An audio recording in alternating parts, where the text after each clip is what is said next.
bienvenue à l'IFT, la Fiale Silai, Jabana, la Léo, Barka d'Azoua, Gagdebe, Wargade Tossé, Boua, Tidjan Fijitu, Cabo Ori, Ahlan wa sahlan bikoum bil ma'had al-Fransi. Bienvenue à l'Institut français du Tchad. Je vais m'arrêter là parce qu'il y a plus de 30 langues ici au Tchad, mais la journée du volontariat français, ici que nous célébrons aujourd'hui, la 8e édition, ce sont tous les volontaires de toutes les régions du Tchad et c'est la raison pour laquelle j'ai voulu vous saluer dans les différentes langues qui composent votre pays. Cette journée se veut en cadre de promotion et de valorisation des actions des volontaires français et de nos partenaires qui œuvrent dans les domaines de la solidarité, du développement et de l'humanitaire. Nous avons fait évoluer le format de la journée du volontariat français. Elle se présente sous le format d'un grand jeu qui, on l'espère, réunira petits et grands pour partir à la découverte du monde des volontaires présents ici.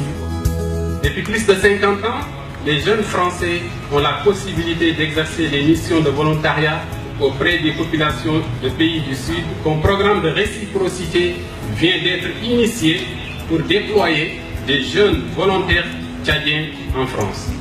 Volontariat français, si mes chiffres sont bons, c'est environ 20 000 Français qui s'engagent dans des actions de solidarité internationale. Parmi ces 20 000, si on veut faire des grands chiffres, il y en a 2 tiers qui ont moins de 30 ans, il y en a 2 tiers qui ont des bacs plus 5, et évidemment, quand je dis solidarité internationale, ils travaillent en dehors de l'Europe. Le ministère des Affaires étrangères, qui souhaite encourager, soutenir ces bonnes volontés, il consacre environ, monsieur le ministre, 20 millions d'euros par an, essentiellement à des programmes de formation et d'accompagnement. Et le soutien de France Volontaire va vous être tout à fait considérable, autant que si vous êtes vous-même engagé à aller vers les autres, à aller apprendre à descendre de vos piédestals et aussi des clichés qui nous habitent et qui nous empêchent d'être en symbiose.